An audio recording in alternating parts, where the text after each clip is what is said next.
ठीक है जी, धन्यवाद, बहुत अच्छा आपने पढ़ा। माइक को बंद कर लीजिए। अब जो है मन के संयम का उपाय जो है, राजन जी माइक बंद करिए। मन के संयम के उपाय के बाद जो है अब योग भ्रष्ट की गति। योग भ्रष्ट मतलब कौन सा व्यक्ति है जो योग के पथ पे भ्रष्ट हो जाता है, उसके बारे में अर्जुन अभी भगवान श्री कृष्ण से कह रहे हैं कि योग भ्रष्ट व्यक्ति कैसे जो है योग के तरफ जा सकता है। तो अर्जुन ने कहा, हे कृष्ण, अगर कोई श्रद्धा से युक्त साधक योग मार्ग पर चल पड़ा, परंतु पूरा यत्न न होने के कारण उसका मन योग से विचलित हो गया, वह योग भ्रष्ट हो गया और वह योग की सिद्धि को, योग के उद्देश्य को न पा सका, तो वह किस गति को प्राप्त करता है। अर्जुन ने ऐसा भगवान श्री कृष्ण से प्रश्न किया। ठीक है कि हे कृष्ण, अगर कोई श्रद्धा से युक्त साधक योग मार्ग पर चल पड़ा, परंतु यत्न पूरा करने के कारण उसका मन योग से विचलित हो गया। ठीक है, मान लीजिए कि आप लोगों की स्थिति है, आप लोगों के अंदर भी यही स्थिति आती है कि नहीं आती है? आती है ना, कि आप योग मार्ग पे तो चल दिए, बाद में कभी विचलित हो गए या फिर प्रयास किए, फिर वह उस रास्ते से विचलित हो गए, वह उस पे चल कर के वह योग भ्रष्ट हो गया, वह योग को सिद्ध नहीं कर पाया, योग के उद्देश्य को न पा सका, तो वह किस गति को प्राप्त करता है।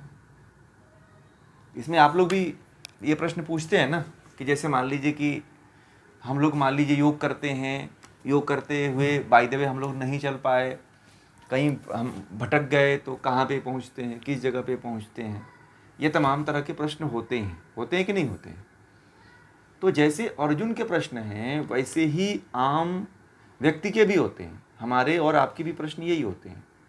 ठीक है, अभी इसमें कोई पूर्ण तो है नहीं, है ना, तो सभी के मन में ये प्रश्न आना स्वाभाविक है। जैसे अर्जुन के मन में प्रश्न आता है, अर्जुन भी अभी पूरी तरह से जो है सिद्ध व्यक्ति नहीं है, इसी संशय में वो भी पड़ा हुआ है कि आखिर बाय द वे मैं जो है, अर्जुन दूसरे के बारे में कोरिलेट करके पूछता है, वह खुद अपनी समस्या को पूछता है, क्योंकि अर्जुन भी कहीं इससे ज़्यादा अलग नहीं है, वह इन्हीं समस्याओं से वो भी घिरा हुआ है, समझ रहे हैं।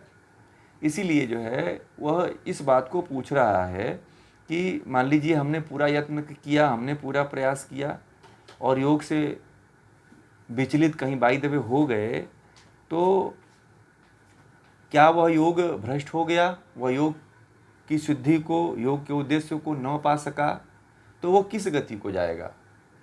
आप मेहनत तो कर रहे थे, आप मेहनत करते करते आप कहीं फिसल गए, कहीं गड़बड़ हो गया आपके साथ, विचलित हो गए, तब उस समय आपकी क्या स्थिति रहेगी। भाई आपने कर्म तो कर रहे हैं ना, आप लोग गीता पढ़ रहे हैं, तो आप पूछेंगे ना, आप लोग जानने का तो ये प्रयास करेंगे ना कि इस गीता के पढ़ने से हमारी क्या स्थिति बनेगी, है कि नहीं, हम कहाँ जाएंगे, किस जगह पे जाएंगे, हमें क्या प्राप्त होगा, ये तो आप लोग भी जानते हैं। और ये जानने का आप लोग प्रयास भी करेंगे कि जो गीता प्रतिदिन हम लोग पढ़ रहे हैं, स्वाध्याय कर रहे हैं, आखिर हम कहाँ जाएंगे, किधर जाएंगे, किधर आगे बढ़ेंगे, कैसे आगे बढ़ेंगे। जैसे संशय कभी कभी आप लोग इस तरह से की बातें पूछते हैं, उसी तरह का प्रश्न जो है अर्जुन के मन में भी आ रहे हैं। अर्जुन भी इसी तरह का प्रश्न पूछ रहा है। ठीक है, तो आगे कहते हैं, फिर अर्जुन को कह रहा है 38वें श्लोक में कि हे महाबाहु, कहीं दोनों ओर से स्थान भ्रष्ट हुआ, दोनों में से किसी तरफ भी न जमा हुआ, ब्रह्म प्राप्ति के मार्ग पर किम कर्तव्य विमूढ़ हुआ, वह बादल की तरह नष्ट तो नहीं हो जाता। बहुत अच्छी बात पूछ लिया, आप लोग भी यही पूछते हैं कि कहीं ऐसा तो नहीं है हे महाबाहु, आप जो योग के मार्ग पे चलने के लिए हमें कह रहे हो, कहीं दोनों ओर से स्थान भ्रष्ट हुआ, दोनों में से किसी तरफ न जमा हुआ। मान लीजिए दोनों तरफ से भ्रष्ट हो गया, न इधर का हुआ न उधर का हुआ, तो फिर क्या हुआ, ब्रह्म प्राप्ति के मार्ग से वह विमूढ़ हो, किम कर्तव्य विमूढ़ हो गया।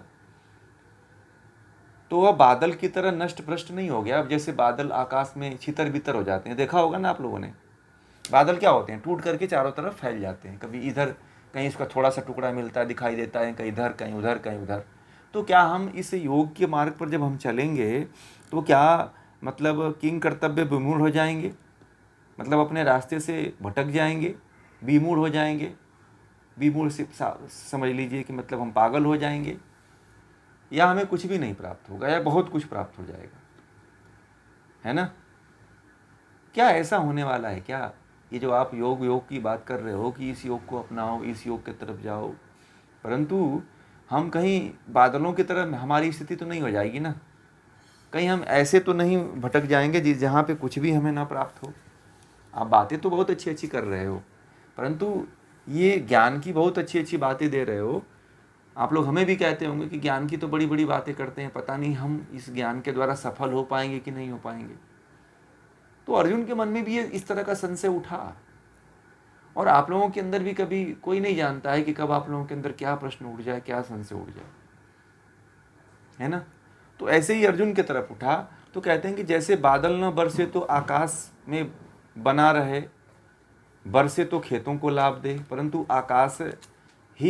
आकाश में ही छिन्न भिन्न हो जाए तो इधर उधर का रहे, न इधर का रहा न उधर का रहा। ऐसा तो नहीं होता।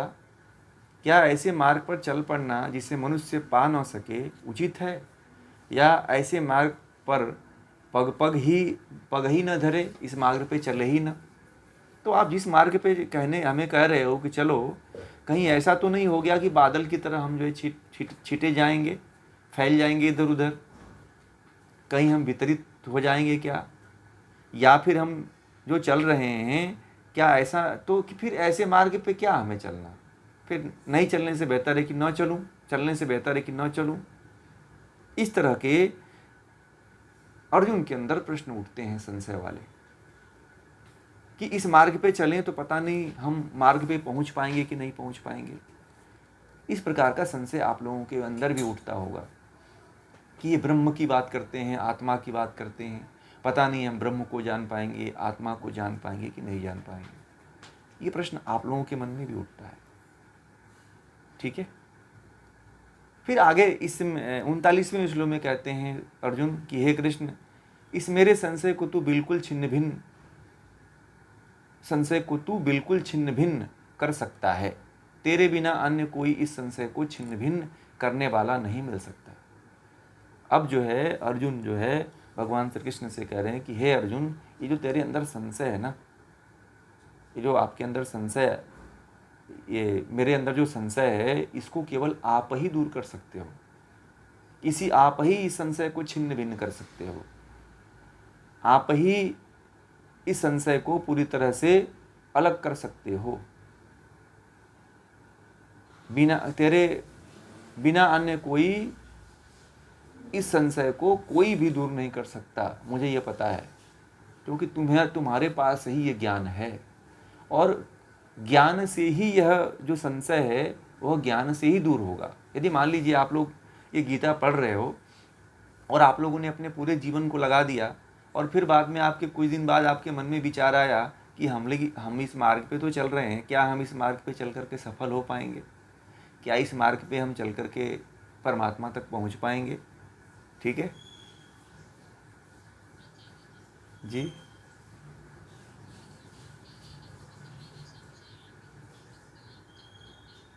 नहीं, वो कृष्ण को कह रहा है, क्योंकि कृष्ण अर्जुन से ज्ञानी थे ना। ये अर्जुन कह रहा है कि भगवान श्री कृष्ण आप ही केवल मेरे संशय दूर कर सकते हो। तो जो ज्ञानी होता है वही संशय दूर करता है ना। अब जिसके पास ज्ञान नहीं रहेगा वो संशय कैसे दूर करेगा? आप लोग मुझे प्रश्न किए और मैं उसका, आप लोग इसलिए प्रश्न करते हो कि मैं उसका उत्तर दे रहा हूँ। और अर्जुन भगवान श्री कृष्ण से इसलिए प्रश्न किया क्योंकि भगवान श्री कृष्ण ही केवल उत्तर दे सकते थे उसका, उन्हीं के पास केवल जवाब था, और किसी के पास जवाब नहीं था इसके, कि पता नहीं मुक्त हो पाएंगे कि नहीं हो पाएंगे। क्योंकि भगवान श्री कृष्ण खुद मुक्त व्यक्ति थे, ज्ञानी पुरुष थे, वो सबसे बड़े ज्ञानी और नितिज्ञ पुरुष थे भगवान श्री कृष्ण उस समय के, ठीक है। और वही जो है उस ज्ञान के अज्ञानता के दलदल से अर्जुन को निकाले भी। अभी इस प्रश्न का उत्तर आपको मिलेगा और बहुत अच्छा उत्तर मिलेगा। ठीक है, आप लोगों के भी अंदर भी ये प्रश्न उठता होगा कि मैं इस मार्ग की तरफ आ रहा हूँ, इस आध्यात्म की तरफ चल रहा हूँ, तो पता नहीं मैं आध्यात्म में कुछ प्राप्त कर पाऊंगा कि नहीं प्राप्त कर पाऊंगा, कहीं योग भ्रष्ट तो नहीं हो जाऊंगा, मैं योग में जाकर के कहीं भ्रष्ट तो नहीं हो जाऊंगा, ऐसा तो नहीं है। ऐसे भी आप लोगों के अंदर अंदर प्रश्न आते होंगे, कहीं मैं कुछ सफलता ही ना प्राप्त हो पाऊँ। तो ये भी अज्ञानता है, ये भी एक तरह की अज्ञानता है, और यह अज्ञानता ज्ञान से दूर होती है। जब आप इसको जानेंगे, अगले मंत्र में जब भगवान श्री कृष्ण जब उसको ज्ञान देते हैं, तो वह ज्ञान का संशय जो है, जो अज्ञानता का जो संशय है, वह दूर हो जाता है अर्जुन का। जैसे अर्जुन का दूर होता है, वैसे आप लोगों का भी ये संशय दूर होगा। क्योंकि जब अर्जुन ये प्रश्न पूछ रहा है, तो आप लोगों के अंदर भी ये खड़े हो गए होंगे प्रश्न, हो गए होंगे कि नहीं हो गए होंगे? हो गए होंगे ना। जब आप लोगों के अंदर ये खड़े हो गए होंगे, तो फिर कृष्ण के अंदर भी यह स्वाभाविक है, अर्जुन के अंदर भी यह स्वाभाविक है। तो आगे कहते हैं भगवान, अब भगवान श्री कृष्ण कह रहे हैं कि ऐसे मनुष्यों का विनाश न तो यहाँ होता है न वहाँ। हे तात, कोई भी कल्याणकार करने वाला कभी दुर्गति को नहीं प्राप्त करता। देखिए, बहुत ही जबरदस्त जो है उन्होंने जवाब दे दिया। योग मार्ग पे चलने वाले व्यक्ति का कभी भी जो है क्या होता है, दुर्गति नहीं होती है। ठीक है, उन्होंने कहा कि ऐसे मनुष्य का विनाश न तो पृथ्वी लोक में होता है और न परमात्मा के यहाँ होता है। इसलिए हे तात, कोई भी कल्याण कार्य करने वाला कभी दुर्गति को प्राप्त नहीं करता है। ठीक है, जैसे मान लीजिए उन्होंने कहा कि आप कल्याण का कार्य कर रहे हो, योग का आप लोग क्या कर रहे हो, ये जो योग आप लोग गीता डेली 1 घंटा पढ़ रहे हो, ये कल्याण का ही तो कार्य कर रहे हो ना। कभी आप लोगों की दुर्गति नहीं होने वाली है, और न इस लोक में आपको कोई कभी मतलब कि कभी आपका विनाश होगा, न उस लोक में कभी विनाश होगा। इसीलिए तो कहता हूँ कि आप लोग बड़े सौभाग्यशाली हो। मैं बार बार इस शब्द को दोहराता हूँ कि आप लोग बड़े सौभाग्यशाली हो कि गीता जैसे ग्रंथ का ज्ञान रूप में, प्रयोगात्मक रूप में अध्ययन कर रहे हो आप लोग। जीवन में बहुत से ऐसे लोग हैं जो इन संशयों में, अज्ञानता में घिरे पड़े हुए हैं। समझ रहे हैं? इसीलिए कह रहे हैं कि ये जो मार्ग पे आप लोग चल दिए हो ना, ये मार्ग इतना श्रेष्ठ है कि ये मत समझना कि यदि दुनिया की सारी चीज़ यदि छूट जाएगी ना, तो आपको सबसे उत्तम चीज़ मिलने वाला है, सबसे श्रेष्ठ चीज़ मिलने वाला है, वह परमात्मा का साथ और आपका कल्याण। क्योंकि आप अपने कल्याण के साथ साथ दूसरे का भी कल्याण सोच रहे हो और दूसरे का भी कल्याण करोगे। ठीक है, गीता जैसे ग्रंथ को समझना ये बहुत बड़ी बात है, क्योंकि दुनिया के सभी ग्रंथ, सारे उपनिषद, सारे दर्शन इसमें समाहित है। ठीक है, आप लोग गीता पढ़ लिए तो समझ लिए सारा दर्शन पढ़ लिए, सारा उपनिषद पढ़ लिया, क्योंकि इसमें सब कुछ समाहित है। ठीक, इसमें कुछ बचा नहीं, जीवन में ऐसी चीज नहीं बची जो जानने लायक न हो।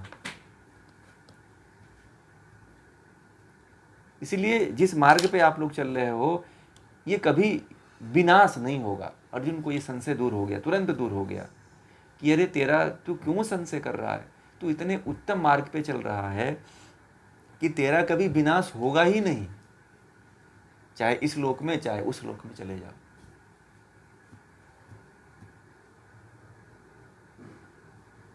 ठीक है, आगे कहते हैं दुर्गति भी नहीं होगी। ऐसा भी नहीं कि तू बहुत बुरी तरह से मौत मरेगा, ऐसा भी नहीं कि तुझे दुख होगा, तुझे पीड़ा होगा, तुझे बहुत, तेरा जीवन बहुत अच्छा से कटेगा जब तक ये जीवन रहेगा तब तक, क्योंकि तू योग के मार्ग पे चल रहा है ना। और आप लोग भी देखिएगा, गीता के मार्ग पे चल रहे हैं आप लोग अपने जीवन को यदि वास्तव रूप में गीता के पथ पे लेके चल रहे हैं, तो जीवन को जी करके देखिएगा। ठीक है, और जीवन में ये मेरी बातों को आप लोग याद रखिएगा कि ये बात कह रहे थे वास्तव में कि जीवन में कभी दुर्गति नहीं होगी।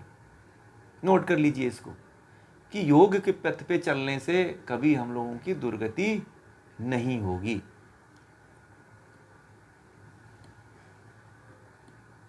हम योग भ्रष्ट नहीं होंगे, पथ भ्रष्ट नहीं होंगे। जो योग पे के पथ पे चलता है वह कभी योग भ्रष्ट नहीं होता है, वह पथ भ्रष्ट नहीं होता है। यदि यह विचार आपके मन में जम गया, घर कर गया, तो समझिए आप जीवन के बहुत उच्चतम शिखर को छू लिए। इसलिए बहुत महत्वपूर्ण यह बात अर्जुन ने पूछा और उसका उत्तर भगवान श्री कृष्ण ने ऐसा दिया कि कोई भी व्यक्ति यदि इस रहस्य को, इस ज्ञान को समझ जाता है तो वह सीधे परमात्मा तक पहुंचता है। और आगे कहते हैं कि प्राप्य पुण्य कृताम लोकानुसित्वा शाश्वती ही समाह सुचिनाम श्रीमताम गेहे योग भ्रष्टो विजायते। कहते हैं कि जिस स्थान को पुण्यशाली लोग पाते हैं उसे पाकर वहाँ बहुत समय तक रहने के उपरांत वह योग भ्रष्ट, पवित्र और श्रीमान लोगों के घर में जन्म लेता है। बहुत ही उत्तम बात कही कि यदि जिस स्थान को पुण्यशाली लोग पाते हैं, जिस स्थान को पुण्य लोग पाते हैं, जैसे भगवान श्री कृष्ण ने बहुत पुण्य घरों में जन्म लिया, महात्मा बुद्ध ने बहुत पुण्य घरों में जन्म लिया, भगवान राम ने बहुत पुण्य घरों में जन्म लिया, तो ऐसे घरों में जन्म लेना पुण्यशाली होता है। उसे पाकर वहाँ बहुत समय तक रहने के उपरांत कहीं कोई माता योगी माता पिता मिल गए, ज्ञानी माता पिता मिल गए, तो यदि उनके यहाँ यदि आपका जन्म हो गया तो फिर समझिए आपका जीवन धन्य हो गया। ठीक है, तो उस जगह पे यदि कोई जन्म लेता है, कोई आत्मा आती है, तो वह योग भ्रष्ट, पवित्र और श्रीमान लोगों के घर में जन्म लेता है।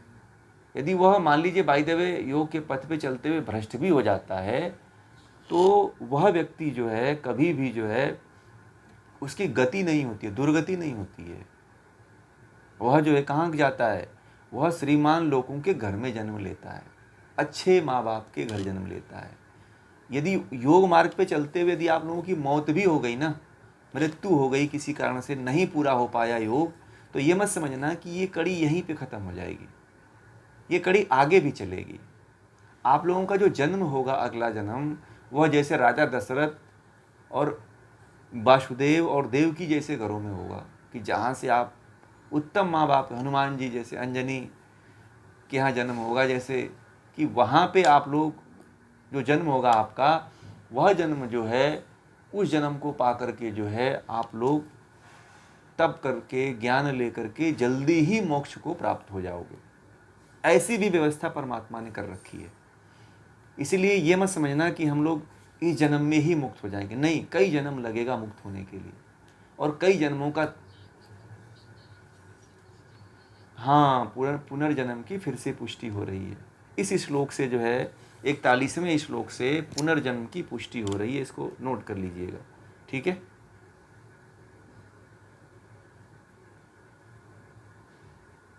ठीक है ना, इसको आप लोग नोट कर लीजिएगा कि यहाँ पे पुनर्जन्म की पुष्टि हो रही है।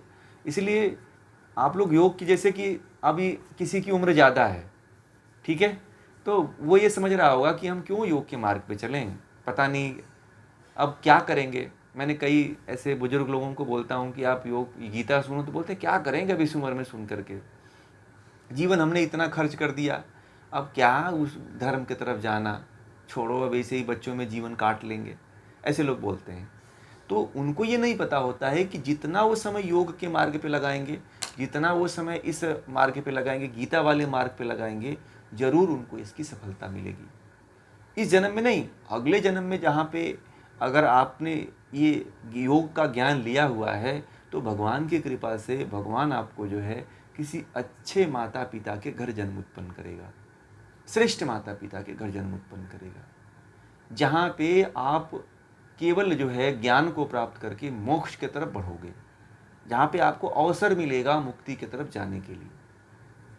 ठीक है, अब जैसे बहुत से ऐसे जन्म होते हैं जहाँ पे आप जन्म लेते हो तो वहाँ पे कोई अवसर नहीं मिलता है, मिलता है, अभी जहाँ पे आप लोग जन्म लिए हो, यहाँ पे तो मुक्ति प्राप्त करने का कोई अवसर मिला नहीं? मिला ना, किसी को नहीं मिला।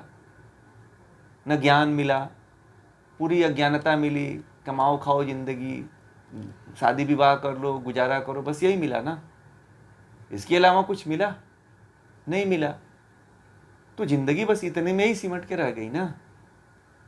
अब ये जो ज्ञान आप लोग ले रहे हो, एक्स्ट्रा जो ज्ञान ले रहे हो, इस ज्ञान से, इस ज्ञान को लेकर के ही आपका अगला जन्म निर्धारित होगा। इसीलिए तो मैं कहता हूं कि जो 1 घंटा आप लोग ये पढ़ते हो ना, यही आपका है। आपने भले से 60 साल 70 साल लगा दिए हैं अपने जीवन का, वो आपका जीवन आपके हिस्से में नहीं है, वो व्यर्थ का जीवन आप लोगों का है। ये जान जाना आप लोग।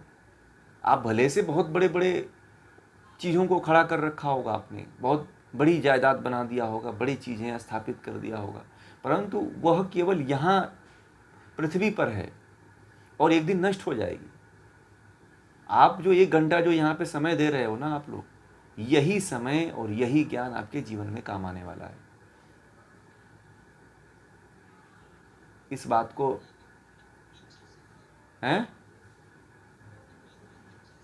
ये परमात्मा की इच्छा से ही हो रही है। कहीं कोई आपका पुण्य ऐसा रहा होगा, या इस जन्म का रहा होगा या अगले जन्म का रहा होगा। मैं तो कहता हूँ कि आप लोग पुण्यशाली व्यक्ति हो। सभी नहीं जुड़ते हैं ज्ञान से, बड़ा दुर्लभ होता है ज्ञान की तरफ आना। बता दूं आपको, वह बड़ा पुण्यशाली व्यक्ति होता है जो ज्ञान की तरफ कदम रख देता है। वह समझिए कि पहला स्टेप उसने जीवन का पार कर लिया। ठीक है, हाँ, वह भी, हाँ वही है, हाँ उसी का पार्ट है, उसका एक अभिन्न अंग है, उसका जो है अभिन्न अंग है। इसीलिए तो यह जो योजना है ना, पूरी तरह से आप लोगों को एक वही चीज देने की, संस्कार ही बनाने की है। वो संस्कार आपके चित्त में संस्कार स्थापित करने की पूरी योजना है कि वह संस्कार यदि स्थापित हो गए तो आपका जीवन कल्याणमय हो सकता है, स्वतः कल्याण होगा। आपका संस्कार बनेगा कैसे? इसीलिए तो ये पूरा ये किया जा रहा है कार्य कि यदि हमने ज्ञान आपको दिया है तो उसका संस्कार कैसे दिया जाए। इसीलिए तो ये शिविर आदि रखे गए हैं कि जब तक संस्कार नहीं पढ़ेंगे आप कैसे आगे जाएंगे, कैसे आगे बढ़ेंगे आप, है ना। तो इसका संस्कार यदि आपके चित्त पे पड़ा तो यह जन्म जन्मांतरों तक रहेगा, और जन्म जन्मांतर तक रहेगा तो इससे आप आगे बढ़ोगे। और पिछले जन्म में हो सकता है कि केवल आपको बहुत कम उम्र में, आदि शंकराचार्य कम उम्र में क्यों जिए, विवेकानंद कम उम्र में क्यों जिए, इसलिए ये लोग जिए कि कम उम्र में इतने ही तक उनको मुक्ति मिल गई थी, उतनी ही कम उम्र में उनको मुक्ति मिल गई, तो फिर पृथ्वी पे समय नाहक क्यों बर्बाद करें। इसीलिए उनकी मृत्यु हो जाती है। समझ में आ गया? जो मुक्त हो जाते हैं तो कम उम्र में इसलिए जीते हैं कि पिछले जन्म में उन्होंने ज़्यादा जिया है, उन्होंने ज़्यादा मेहनत किया है। ठीक है, और इस उम्र में जी करके और तब करके तुरंत मुक्ति को पा लेते हैं, और जो मुक्ति को पा लिया फिर उसका जीना यहाँ पे व्यर्थ लगता है। फिर लगता है कि कब यहाँ से छोड़ करके शरीर को जल्दी त्यागो और भागो यहाँ से, ऐसा होता है। हमें लगता है कि हमें जीना चाहिए, परंतु जो मुक्त हो जाता है ना, उसे एक एक क्षण काटता है यहाँ पे। ठीक है, उसको दुनियादारी से मतलब नहीं होती है, फिर वो चाहता है कि मैं कब इस शरीर को छोड़ के चला जाऊं, उसके लिए ऐसा हो जाता है। एक बार राजा जनक से किसी ने पूछा कि आप जी क्यों रहे हो? बोले कि नहीं जिएंगे तो संसार नष्ट हो जाएगा, मुझे उसकी चिंता है कि मैं कुछ संसार के लोगों को दे करके जाना चाहता हूं। ठीक है, इसीलिए मुझे चिंता है, नहीं तो मैं तो कब का मुक्त हूं। मैं तो, राजा जनक ऐसे व्यक्ति थे, हमारे इतिहास बहुत से ऐसे योगी हुए हैं, ऋषि हुए हैं, परंतु राजाओं में पहले ऐसे और भी राजा बहुत थे, परंतु राजा जनक के बारे में कहा जाता था कि जीवन मुक्त थे। वो जीवन रहते हुए ही मुक्ति को प्राप्त कर चुके थे वो। और आगे आएगा आपको अभी कि राजा जनक के बारे में भी आएगा, उनका नाम भी भगवान श्री कृष्ण ने लिया है। ठीक है, तो इस तरह से ये जो आप लोग ये प्राप्त कर रहे हो, वो उसी का पुनर्जन्म में आपके संस्कार की एक बहुत बड़ी कड़ी है। ये जो हम लोग अभी करने जा रहे हैं, ये उसी के हिस्से का बहुत बड़ी कड़ी है, जो उससे आप लोग, आपका और भी रास्ता आसान हो जाएगा। बात समझ रहे हैं? जैसे मान लीजिए कि किसी को पहुंचना होता है, थोड़ा सा धक्का दे दो भाई, और ठीक है, और लगा दो, थोड़ा सा और जुगाड़ पानी लगा दो, तेल उसमें डाल दो, मोबाइल डाल दो, पेट्रोल डाल दो, तो थोड़ा जल्दी जल्दी पहुंच जाएगा। हवाई जहाज़ का तेल डाल दो तो और फास्ट में पहुंच जाएगा। ठीक है, जहाज़ का तेल अलग होता है तो और तेज में काम करता है, पेट्रोल थोड़ा उससे भी निम्न होता है, डीजल और उससे निम्न होता है, मिट्टी का तेल और निम्न हो जाता है। ठीक है, तो यह जो प्रक्रिया आप लोगों को बताई जा रही है सारी उसी की तरफ जाने की, संस्कार बनाने की है। ये उद्देश्य ही पूरा वही है। आप लोगों को लगता होगा कि यह केवल आधुनिक स्तर पे है और फिजिकल स्तर पे नहीं, फिजिकल और मानसिक दोनों स्तर पे है, आंतरिक दोनों स्तर पे, तीनों धरातलों को ये टच करता है। और ये जो संस्कार बन जाएंगे आपके जीवन में, यह जीवित रहेंगे। और यही संस्कार काम आने, बाकी संस्कार आप जो जीते हो ना, जो अपना कर्तव्य पूरा करते हो, वह सारे कर्तव्य किसी काम के नहीं है। ये भी आपको बता दूं मैं, वो जुड़ता ही नहीं है। कोई कहता है ना कि मैं अपने बच्चों को पाला, परिवार पाला, ये किया वो किया, वो कुछ भी संस्कार नहीं जुड़ता आपका। क्यों नहीं जुड़ता बताएं? जैसे आप जीवन जी रहे हो ऐसा चिड़िया भी जी रही है, जीती है कि नहीं जीती है? हैं? वो भी घोंसला बनाती है, वो भी बच्चे अंडे देती है, वो भी बच्चों को पालती है, फिर उड़ा देती है कि नहीं? वो भी दाना चुन के लाती है, खिलाती है, बड़ा करती है, सब कुछ करती है। तो आप और उसके में यही तो आप भी कर रहे हो ना, अपने माध्यम से कर रहे हो आप। परंतु यह है कि मनुष्य क्या कर रहा है कि पूरा जीवन उसी में लगा दे रहा है। हमारे जीवन के 4 स्तंभ है ना, धर्म अर्थ काम मोक्ष। इन 4 स्तंभों में केवल एक ही स्तंभ तो हम लोग छूते हैं, अर्थ वाला और काम वाला। 2 स्तंभ को पकड़ के रखे हुए हैं, और 2 स्तंभ नीचे है और एक इतना बड़ी खाई हो गई है, एक ऊपर है एक नीचे है, तो इतनी बड़ी खाई है। ऐसे देखिए, ऐसे है, ये इतना ऊपर पहुंच गया, एकदम ये नीचे पहुंच गया, तो कैसे बैलेंस होगा जीवन? नहीं होता है जीवन बैलेंस। समझ रहे हैं?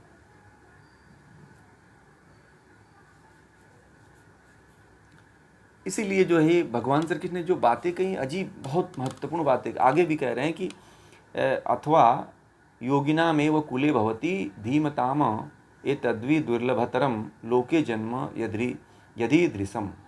आगे कहते हैं कि अथवा वह बुद्धिमान योगियों के कुल में ही जन्म लेता है। देखिए, अब इन्होंने कहा कि वह जो है बुद्धिमान योगियों को कुल में जन्म लेता है, जो योग के मार्ग पे चलता है। वह ऐसे अनपढ़ गंवार, या फिर मान लीजिए कि आप कहीं किसी कचरे वाले के, किसी कूड़े वाले के यहाँ, कहीं किसी निम्न व्यक्ति के यहाँ घर में जन्म ले लिया, तो फिर आपका जीवन तो फिर व्यर्थ हो जाता है ना, फिर तो आप उसी में डल जाते हो, फिर आप कहाँ धर्म अध्यात्म की बात सोचोगे। तो कहते हैं कि वह बुद्धिमान योगियों के कुल में ही जन्म लेता है, जिसका संस्कार बहुत अच्छा होता है, जो योग के पथ पे चलता है। तो श्रीमान लोगों के स्थान में योगियों के कुल में ही जो जन्म लेना है, वह तो इस संसार में और भी दुर्लभ है। अब जो योगियों के कुल में जन्म ले, जैसे राजा दशरथ थे, तो वह योगियों के कुल में जन्म लिए थे, तो यह बड़ा दुर्लभ था। राजा दशरथ कोई आम इंसान नहीं थे, बहुत बड़े योगी थे। भगवान कृष्ण जो जन्म लिए थे वासुदेव जी के यहाँ, वह भी बहुत बड़े योगी थे, ऐसे वैसे व्यक्ति नहीं थे। तो योगियों के घर में हनुमान जी थे, तो हनुमान जी के माता जी बहुत बड़ी योगिनी थी, पता है आप लोगों को? हनुमान जी की माता जो थी, अंजनी जो थी, वो बहुत बड़ी योगिनी थी, और उनके माता का प्रभाव उनके जीवन में, हनुमान जी के जीवन में सबसे अधिक रहा। अब कितने लोगों को पता भी नहीं होगा कि हनुमान जी सबसे अधिक प्रभावित थे अपने माता से। ठीक है, और माता का ही संस्कार उनके जीवन में पड़ा था हनुमान जी के। ठीक है, और क्योंकि उनकी माता योगिनी थी, इसीलिए हनुमान जी जैसे संतानें पैदा होती हैं और मुक्त हो जाती हैं, शंकराचार्य जैसे लोग पैदा होते हैं, कृष्ण जैसे लोग पैदा होते हैं और मुक्त हो जाते हैं। इसीलिए जो आप लोग ये जो जिस रास्ते पे चल रहे हो, उस रास्ते पे आप लोग चलो। कभी कोई आपको भटकाने का प्रयास करे, कभी कोई आपको इधर उधर विचलित करने का प्रयास कर रहे, तो कभी विचलित मत होइएगा। क्योंकि आप लोगों के सामने मैं प्रत्यक्ष हूबहू जो है वो रख रहा हूँ, और आप लोगों को मुझे लगता है कि जीवन में कोई भटका नहीं पाएगा, क्योंकि हमने आपको मूल से जोड़ा है। कभी हमने अपने माध्यम से नहीं जोड़ा है, अपने विचारों से नहीं जोड़ा है मैंने। और जो व्यक्ति मूल से जुड़ जाता है, दुनिया में उसे कोई भटका नहीं पाता है। दुनिया में कोई बाबा उसे, कोई तांत्रिक उसे, कोई ओझा उसे, कोई वो तांत्रिक मांत्रिक वाले कोई भी उसे भ्रमित नहीं कर पाता है जीवन में। गीता में पढ़ने के बाद मुझे सारे संशय मेरे दूर हो गए थे। मुझे भूत प्रेत मौत कई सब पहले गांव में सुनते थे, बड़ा डर लगता था कि ऐसा होता है, इस तरह से होता है। परंतु जब हमने ये गीता का स्वाध्याय करना शुरू किया, 15-20 साल 25 साल का एक अनुभव है मेरा गीता में, तब से मैं बहुत ही निर्भय हो गया। और मैं निर्भय इतना हो गया कि मैं आप लोगों को कभी समय मिलेगा तो इसके बारे में बताऊंगा, इस वृत्तांत को। ये थोड़ा बड़ा ही इंटरेस्टिंग है, तो कभी समय मिलेगा तो बताएंगे, वो टॉपिक भी दूसरा हो जाएगा। तो इस तरह से जो है हमें जो है हमेशा योग के पथ को अपने जीवन में बनाए रखना है, जारी रखना है, क्योंकि हमें पता है कि पुनर्जन्म हमारा होगा। इस जन्म में हमारे मोक्ष के लिए अनुकूलता नहीं मिल पाई है बताइए। अभी आप लोग मान लीजिए 6 महीने 3 महीने से आप लोग अभी इसमें जुड़ रहे हैं, इसको समझ रहे हैं, परंतु मोक्ष की अनुकूलता नहीं मिल पाई ना अब तक। तो मोक्ष की अनुकूलता जहां नहीं मिलेगी वहां मोक्ष कैसे प्राप्त होगा? तो ये भी आप लोगों को बता देना चाहता हूं कि मोक्ष कोई एक ही जन्म में कोई कृपा से नहीं मिलने वाली है। हाँ, ईश्वर की कृपा होती है कि आपको बस उसके अनुकूल कर देता है कि आप मोक्ष प्राप्त कर लो। ईश्वर बस इतना ही करता है कि आपके अनुकूल सारी व्यवस्था करके रख देता है, चलना आपको होता है।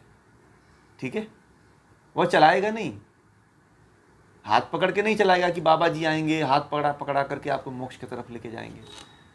ठीक है, एक बहन जी हैं, वो ब्रह्म कुमारी से जुड़ी हुई हैं, तो उन्होंने कहा कि आप हमारे संस्था में लोगों को जोड़ो, हमारे बाबा जी तो मुक्त कर देते हैं, आत्मा हाथ पकड़ा के लेके जाते हैं और वो मुक्ति दिलवाते हैं। मैंने कहा कि यह व्यर्थ की बातें में लोगों को क्यों फंसाते हो आप? मुझे तो नहीं लगता है, मैंने तो बहुत से ग्रंथों को शास्त्रों को पढ़ा है कि कोई बाबा आएंगे और उंगली पकड़ा के आपको मुक्त करवा देंगे। कोई ऐसा हुआ है क्या? नहीं होता है। आप लोग तो प्रत्यक्ष गीता पढ़ रहे हो ना। अब मैं अपनी बात तो कह नहीं रहा हूं ना, अब प्रमाण रूप में आप लोगों को दिखा रहा हूं, बता रहा हूं। जब गीता यह कह रही है कि मुक्ति का प्रयास जो एक जन्म में नहीं होगा कई जन्मों में होगा, इसीलिए योग के पथ पे चलो आप लोग। ठीक है, और आपको ही आप अपने द्वारा ही मुक्त होगे, किसी और के द्वारा मुक्त नहीं होगे। हाँ, गुरु का सहयोग रहेगा, जो ज्ञान देता है उसका सहयोग रहेगा, माता पिता का सहयोग रहेगा, इनके सहयोग से आप जाओगे। जरूर वह ज्ञान दे देगा, परंतु चलना तो खुद पड़ेगा। कोई शक्तिपात नहीं होता है, मेहनत करना पड़ता है। आप लोगों को ये बता दूं, आपको खुद मेहनत करनी पड़ेगी, आपको खुद तप करना पड़ेगा, आपको खुद निकलना पड़ेगा। इस बात को आप लोग नोट कर लीजिए अपने जीवन में, तभी आप जीवन के उच्चतम स्तर को प्राप्त कर सकते हो। आप मुझे कहते हैं ना कि कई लोग ऐसे हैं तो बोलते हैं कि आप हमें मुक्ति दिलवा दोगे क्या? मैंने कहा कि नहीं, मुझे नहीं दिलवाना है, मैं तो बस ज्ञान दूंगा आपको। ना मैं मुक्ति को प्राप्त हुआ हूं, मैं भी आप ही लोगों की तरह हूं। हाँ, आपको रास्ता दिखा दूंगा कि इस रास्ते पे चलो, मुक्त हो जाओगे आप। ये तो ईश्वर का कार्य है, हमारा कार्य नहीं है। इतना आसान नहीं है ये मुक्ति को प्राप्त करना। मुक्ति के प्राप्त करने के लिए आपको योग में आना पड़ेगा। ठीक है, यदि योग भ्रष्ट भी हो गए, यानी कि योग में विचलित भी हो गए, नहीं मुक्त हो पाए, तो फिर अगला जन्म तो आपके लिए रखा ही हुआ है मुक्ति के लिए। यह भी ध्यान रखना। भगवान श्री कृष्ण एक बात कह दे रहे हैं इस श्लोक में कि उसकी दुर्गति नहीं होती है। इसलिए कभी आप लोग संशय मत करना है, ध्यान रखना आप लोग कि योग कर रहा हूं तो मैं बेकार हो जाऊंगा। नहीं, वो ये कह रहे हैं कि तू संशय बिल्कुल मत रखना, तेरा कभी विनाश नहीं होगा, न इस श्लोक में न उस श्लोक में, ध्यान रखना। और तेरी तो कभी दुर्गति भी नहीं होगी, तू छिन्न भिन्न भी नहीं होगा। यह बात यदि आप लोग अपने मन में रखते हो तो कभी भय नहीं होगा योग के मार्ग पे चलने में। होगा क्या? क्यों महेंद्र जी, होगा? कभी नहीं होगा। हाँ, कभी होगा ही नहीं, कभी कोई बाधा नहीं होने वाली। इसलिए योग के मार्ग पे चलना शुरू कर दीजिए। और कोई आपको रास्ता रोके तो बोलो, उस काम को कर देना, परंतु इस रास्ते को मत छोड़ना आप लोग, ठीक है?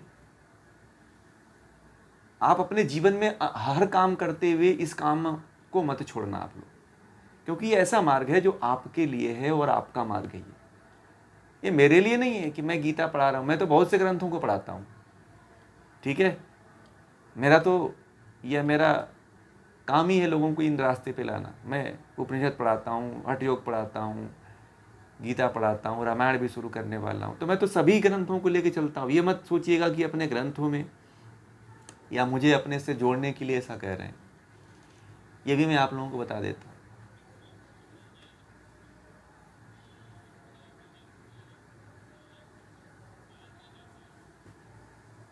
योग क्या करना?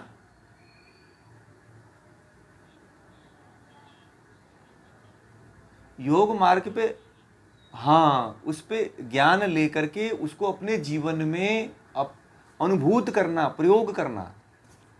चलने का मतलब ये है, आप जब तक प्रयोग नहीं करोगे तो कैसे आप समझोगे इस चीज को?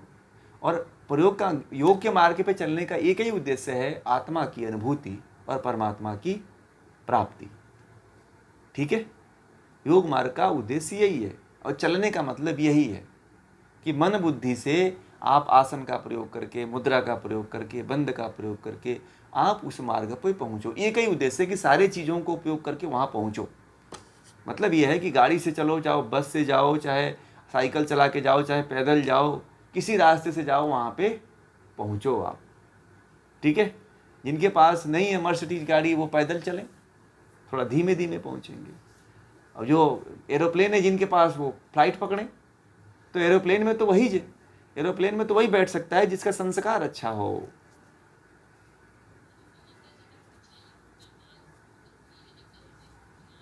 हाँ, ये जो पूरा यही है, पूरा मार्ग यही है जो अभी शिविर के माध्यम से आप लोगों को बताया जाएगा।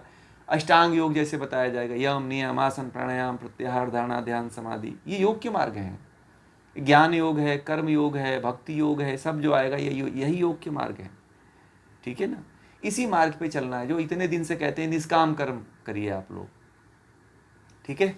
निष्काम कर्म करिए, यही योग का मार्ग है। आसक्ति रहित कर्म करिए, यही योग का मार्ग है, ठीक है ना? यदि इस तरह से करते हो तो आप देखो कौन आपको रोकता है।